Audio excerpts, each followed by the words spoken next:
It's a new year, a new season, and we are underway. Really dominating fashion here today is going to win. 2, 3, 4 for the final time. Win number 1 of the season, only just barely. He is going to win here at the NOFSRL Speedway. Wins the Emerson Electric 100K. Gonna be Igor Barretto's gonna eke it out. Cup Series champion is Shane Lake in the number 15. Welcome to the NOFSRL.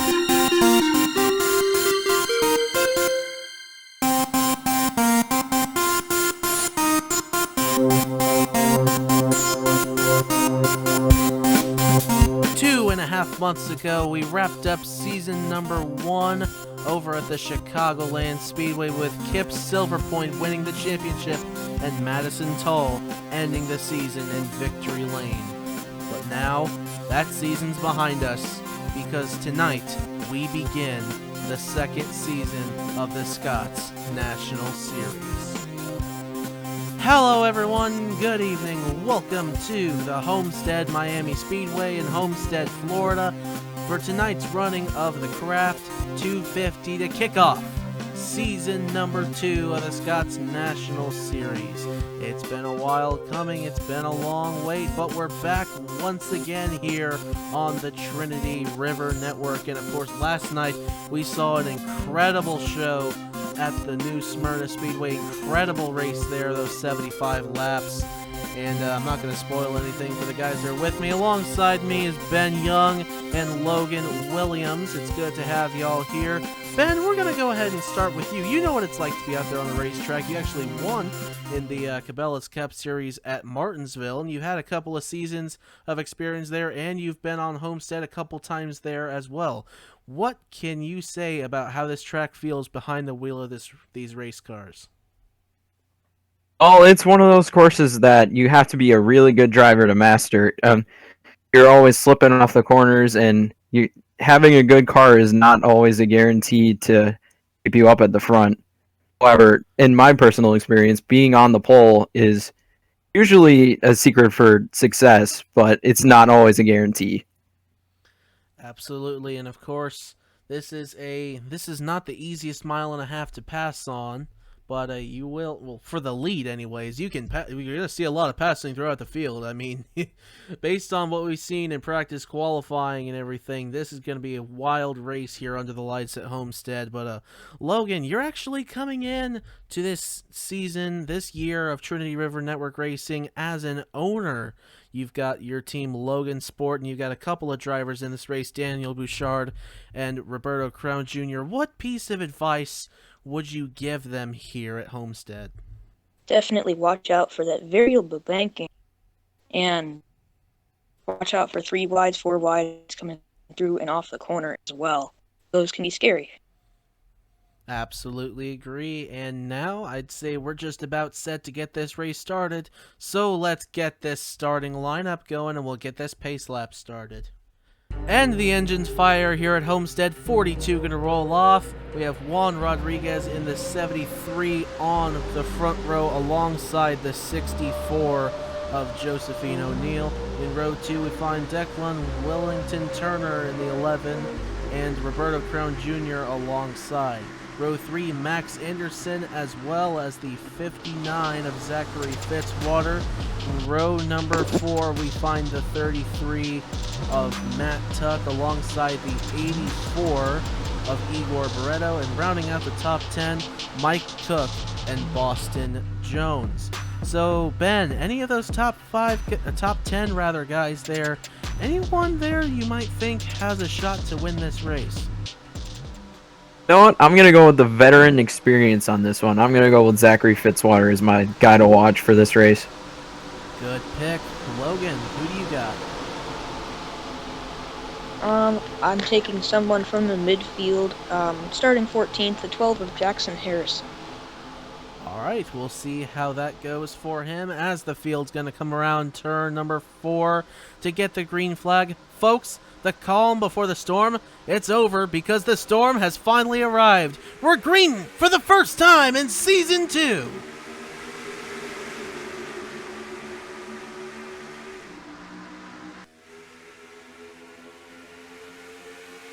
And let's see Juan Rodriguez gets a good start off the line thanks to a good push from Declan Wellington Turner. And it just seemed like Josephine O'Neill, she just didn't get the good start that she was hoping. Absolutely not. And going off into turn 3, here comes Max Anderson to the inside. How about this? To kick off the first season of the Scots National Series, Rodriguez will lead lap number 1 over Turner and Anderson. But here comes Barreto in the 84. On the inside, he's going to try to make it a 4-car battle. No, it'll be 3 as Josephine O'Neill falls out of it and slips back in that 64. Meanwhile, Roberto Crown Jr. there right in the middle of that, in between Mike Cook and Josephine O'Neill. The middle line, kind of the preferred groove around this track, and how about this? How about, oh, they thought they were going to be 4 wide for a second there, but looks like now they have sort of stabled out at 3 wide for the time being. Meantime, for the 83, Keith Kent to come down on the bottom there underneath Mike Cook and his teammate Igor Barreto as they head down the back straightaway here at Homestead. And into turn number 3, the top 3 are pulling away. All the battling in 4th is slowing everybody down. Max Anderson, Declan Wellington Turner, and Juan Rodriguez lead across the line to start lap number 4. Turner there settled down in the 2nd position behind Juan Rodriguez. Rodriguez coming off of his first season in the Scots National Series, having won at Martinsville, which is the weekend that, Ben, you actually won at. So what kind of feeling would you think Juan Rodriguez is going through being back up front here in the Scots National Series? From my personal experience, you just got to keep a cool head and just try to keep everybody behind you and try to block off any moves that are coming your way, because as soon as they get there, they will just not stop coming towards you. And it's obviously easier said than done at a track like this. Rodriguez, instead of shooting around at 100 miles per hour, which is, it's not easy at Martinsville. I mean, let's be perfectly real. Martinsville is not an easy track to drive, and neither is Homestead. But instead of going 100 miles an hour with some off-throttle time, and we're hurtling around here just about full throttle in these particular cars anyway, at about 180 miles per hour on the straightaways, getting down to about 160, the low point in the turns. So actually, when I think about that, it's not really full throttle racing. But anyway, here comes Max Anderson to the inside of Declan Wellington Turner, and the more they're side by side, that could keep them from catching the 73 of Juan Rodriguez, who's up front leading this thing, and they're about to be joined potentially by the Logan Sport entry of Roberto Crown Jr. there, who's making his first start in the Scots National Series.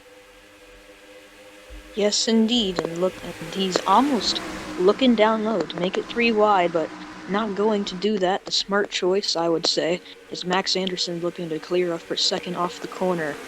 He, in fact, will, as Crown Jr. and Wellington Turner battle side by side. And here comes Igor Barreto in the 84 up into the mix, and Mike Cook. Welcome back to the Trinity River Network. Haven't had him on since Season 1 of the Cabela's Cup Series in early 2020, so it's good to have Mike back in that 29 car for Hamill Racing Enterprises. He's going to make the move underneath 3 wide for 3rd place, underneath Roberto Crown Jr. and Declan Wellington Turner. And it looks like, I think Crown's going to have the advantage. No, he's going to slip up to the top side, so give the advantage to Turner in the 11 for EL Racing there along the top side. And that 11 card certainly looks like it enjoys the high side. Meanwhile, Rodriguez is just driving away with it, and Anderson is just trying to catch up to him, and it's just not working. Almost think they're playing it safe here early on to get to that first pit cycle, which is now in 10 more laps. So we've gone about halfway to the pit cycle, far from halfway in this race. But the field is getting very spread out as, well, I'd say for the first, however many, 20-something cars right now, about 18 actually, because there's the 99 of Madison Tull. And behind, well, they just haven't let up yet here, as now it looks like the 19 will be the next to stretch away from that bunch, the 19 Louis Ankela. And in his mirror, they are still going at it there, 3 wide and a huge pack back there. But I think they may be finally about to break it up, and they're going to have to break it up if they want to get down to the pit road, in my mind, if they want to avoid running over each other and having a wreck getting down to the pit area here in just a handful of laps. And yes, the field is separated more into little packs now, although this is not little at all. Behind the leaders, it's about 10 cars, I'd say. As everybody stretches out, they probably getting a little less aggressive as we go through a little bit of a course of this race. Meanwhile, still battle for, I believe that's 4th place now. Mike Cook's going to go under Igor Beretta. Underneath the 84 comes Mike Cook. They're going to be side by side. Got a couple of Toyotas right there.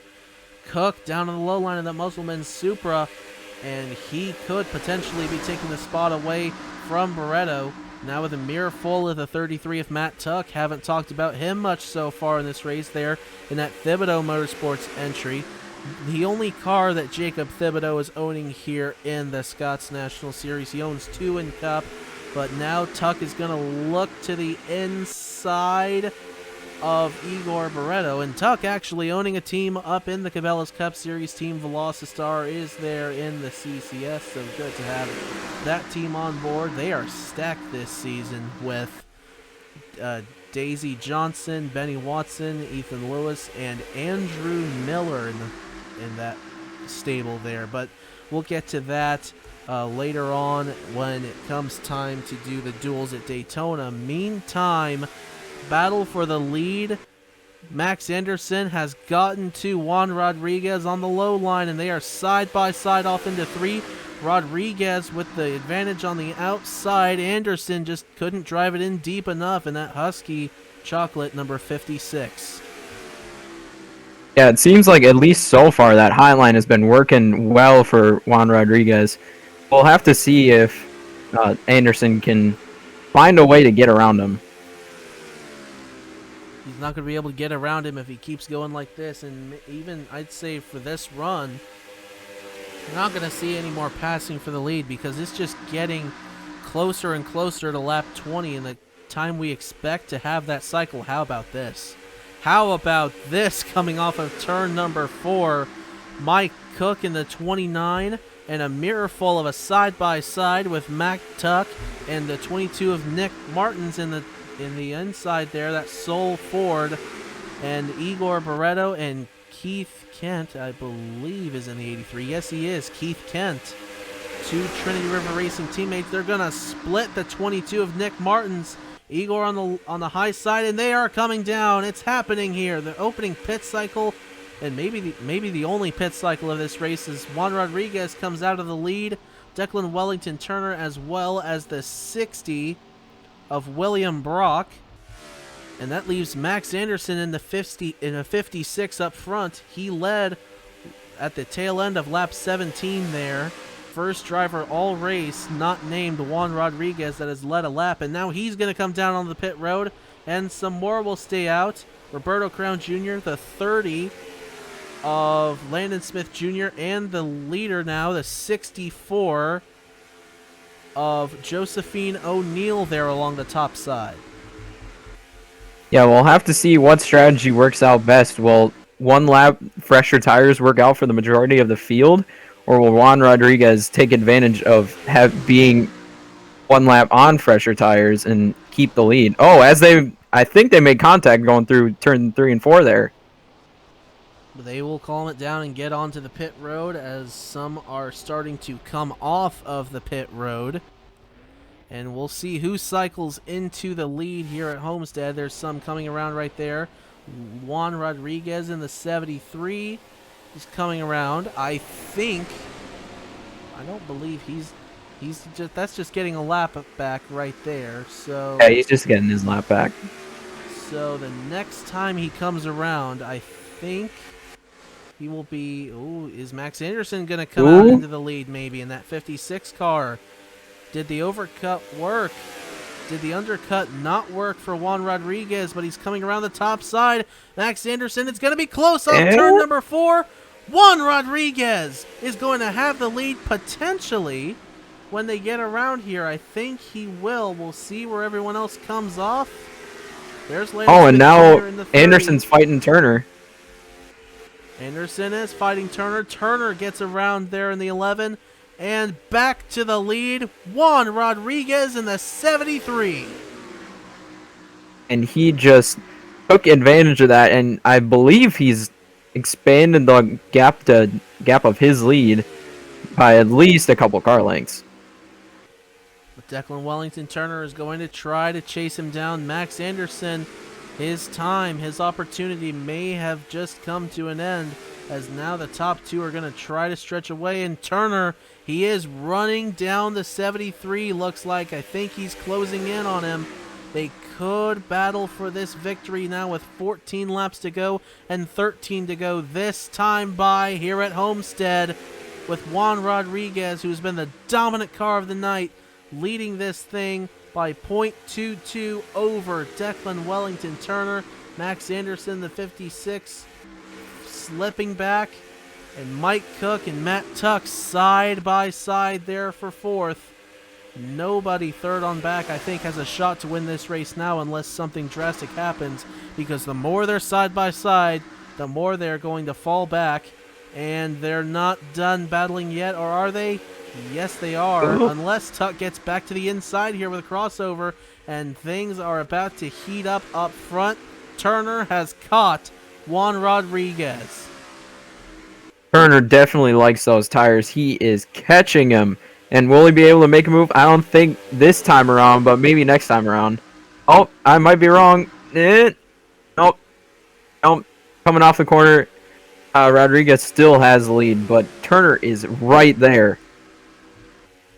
They're still nose to tail now, as Declan Wellington Turner, well, he's not, I thought he was going to have a chance there. I thought Rodriguez was going to slide up, but it did not happen. Turner will stay in behind as Max Anderson continues to slip back in the 56 car for Chimera Racing. EL Racing and Arctic Racing 1-2, not in that order. It's actually Arctic and EL Racing. That's the order here at Homestead in the top 2. Now with 10 laps to go, 2 hands full, as Turner is going to take a look down to the inside. They're side by side down the back straightaway here at Homestead. And Turner is coming up fast. Will he be able to make that lower line work over Rodriguez? It's looking like they're staying about the same coming off the turn. Maybe Rodriguez has a little bit of advantage. It looks like it's about the same as they were going into the corner. And they may not be done yet. Rodriguez trying to fight on the outside. Look who's running him down. Max Anderson in the 56 is coming back. Turner down on the low line. And he's going to dive it in on turn 3 again. Oh, I think Rodriguez slipped. No, he's going to stretch away in the 73. Juan Rodriguez back to the lead here in the Kraft 250 with 8 laps to go here at Homestead. That just proves that the upper line has been dominant this entire race. Turner was not able to make that lower line work, and now he is back behind Juan Rodriguez. It's not over, though. There's still plenty of race left. Turner could have a chance to go back and make a move again. Oh, he's going to try it now. Oh, he thought better of it and stuck behind Juan Rodriguez. But Max Anderson now is a legitimate contender now for this win. And if they keep it up, look who's stretching away now. Matt Tuck and Mike Cook. If they don't battle anymore, they could. If these guys are shuffling around up here, he could have a chance to close back in. Yeah, right now, Rodriguez just needs to hold on to his line. He has been dominant all race long using that line. And he just needs to hold it and keep Turner, Anderson, and maybe Cook and Tuck, if they decide to come up and join the party. He just needs to hold that line and keep that lead. Juan Rodriguez is doing a very good job, has done a very good job all race long. And now in the final 5 laps here at Homestead, we've been caution-free so far. And if the caution were to come out now, it would bring the race to an end. 5 laps to go here at the Homestead-Miami Speedway. Turner closing in again behind the 73. Anderson's fallen back again. It's looking like a 2-car race, but we said that before. Is there going to be a last gasp fight that brings Anderson right back into this race? Who knows? It could very well happen now with 4 laps to go. Anderson slipping. Cook and Tuck are catching Max Anderson as he continues to slip back away from the top 3. 4 to go here in the Kraft 250. Declan Wellington Turner trying to get around the guy who's led almost every single lap tonight, Juan Rodriguez, who's looking for his 2nd career Scott's National Series victory, and he's looking to do it to open up Season 2 on the biggest note, on the brightest note he could possibly have imagined. 3 laps to go. Yeah, Rodriguez is doing exactly what he needs to do to hold on to this lead. Turner needs to figure something out to try to get past him. Is it the low side? Will it just end up having to be, will he have to bump him on the last lap to get him out of the way? I feel like that's the only way he's going to get past him right now. He's closing in on the back bumper once again. Now at 2 laps to go at Homestead. Turner is going to, he's going to make the move down low, and he's going to be there coming off of turn number 2, side by side down the back straightaway. Juan Rodriguez up top, Declan Wellington Turner on the inside. Who's going to open up this season bright? Turner has the low line through turn 3. Rodriguez coming back on the top side. They're still side by side going through turn number 4. White flag out. Juan Rodriguez takes it. Who's going to get the checkered flag? And they're coming into turn 1. Turner is going to follow right behind Rodriguez. Can Rodriguez hold this up, or will Turner get one more good run going into turn 3? I don't think he's going to. I think Rodriguez has got this wrapped up.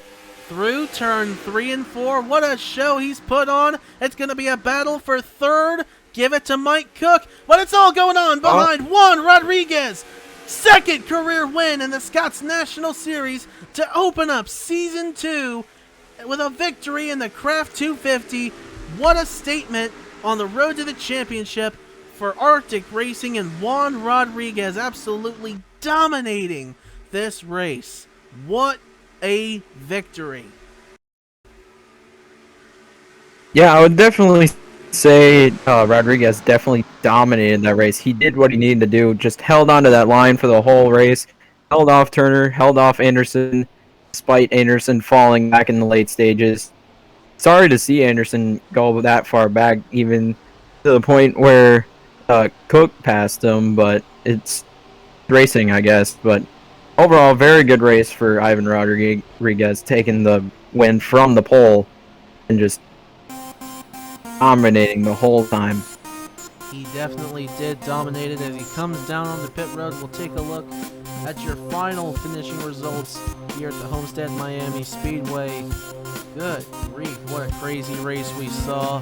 Juan Rodriguez started off his season on the right note here in the Kraft 250, taking home the victory and winning here at Homestead.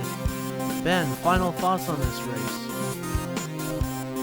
Well, honestly, I just enjoyed the dominating performance from Ivan Rodriguez. Just the man after my own heart, winning from the pole and leading almost every single lap except for the pit stop cycle. Just a dominating performance. Honestly, I was a bit disappointed in my pick, Zachary Fitzwater. I believe he finished 21st, and it's disappointing. I thought the vet would run closer to the front the whole race.